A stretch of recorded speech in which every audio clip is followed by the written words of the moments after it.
या भारतीय वैधानिक आयोग, सुनिएगा समझिएगा। देखिए, आपको एक अधिनियम वर्ष 1919 में पारित हुआ है, जिसे 1919 का भारत शासन अधिनियम या मॉन्टेग्यू चेम्सफोर्ड सुधार कहा जाता है। मॉन्टेग्यू चेम्सफोर्ड सुधार अधिनियम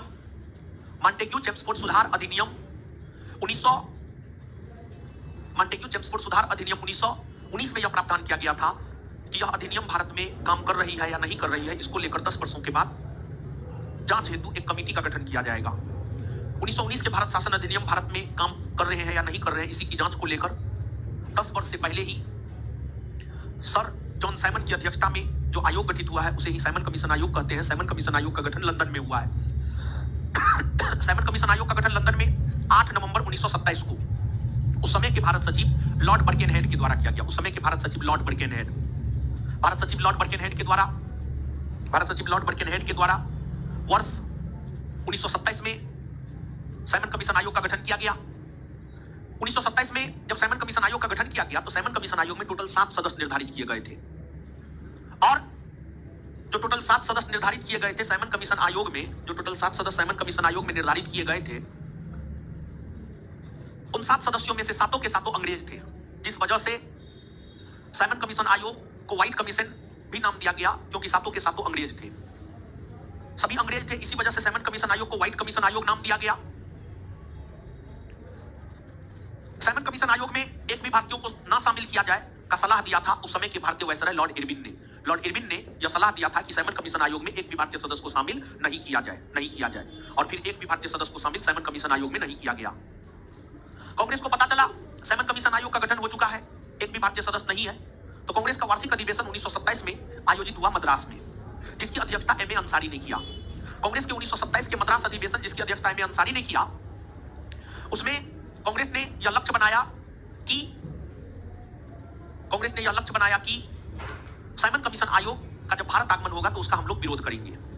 और ध्यान रखिए, साइमन कमीशन आयोग में जो 7 सदस्य थे, कैडेगन हो गए, फिर इसके बाद जो है एटली हो गए, बर्नोन हार्टसॉन हो गए, ये सभी साइमन कमीशन आयोग के 7 सदस्यों में शामिल थे।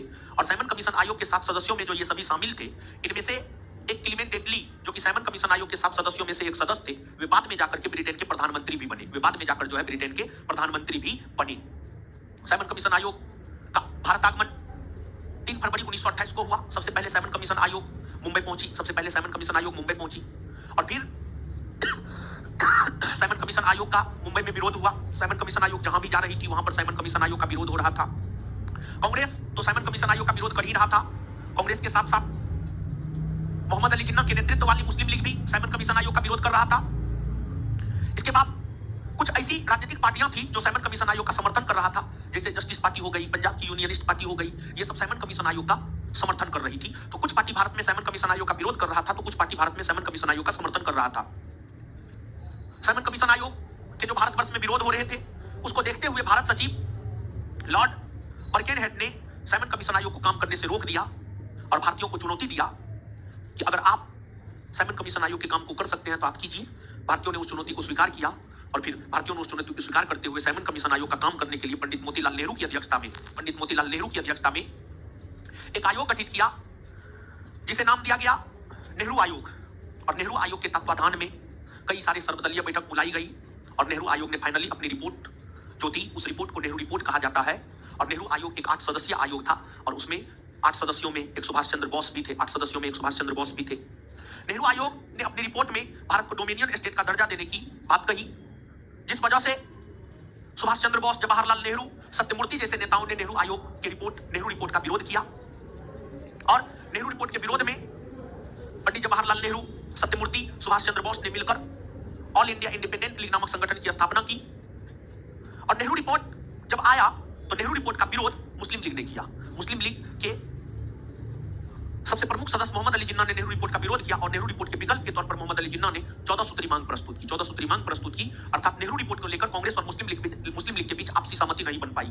जब नेहरू रिपोर्ट को लेकर कांग्रेस और मुस्लिम लीग के बीच आपसी सहमति नहीं बन पाई, तत्पश्चात फिर से साइमन कमीशन आयोग को काम करने का अधिकार दिया गया, और फिर से साइमन कमीशन आयोग ने काम करना शुरू किया और फिर साइमन कमीशन आयोग अपना फाइनल रिपोर्ट वर्ष 1930 में दिया और साइमन कमीशन आयोग की रिपोर्ट पर ही 3 मूलभूत सम्मेलन आयोजित हुए और उसी के आधार पर भारत शासन अधिनियम 1935 पारित हुआ। लेकिन भारत शासन अधिनियम 1935 के पारित होने से पहले भारत में 1930 में नमक सत्याग्रह, 1930 से 1934 के बीच में सविनय अवज्ञा आंदोलन हुए हैं। तो क्या है नमक सत्याग्रह और क्या है सविनय अवज्ञा आंदोलन, इसकी भी चर्चा करेंगे तथा इस बीच में जो भी घटनाएं हुए उन सभी बातों की चर्चा करेंगे। लेकिन उससे पहले अब आइए थोड़ा सा क्वेश्चन देखते हैं, आइएगा।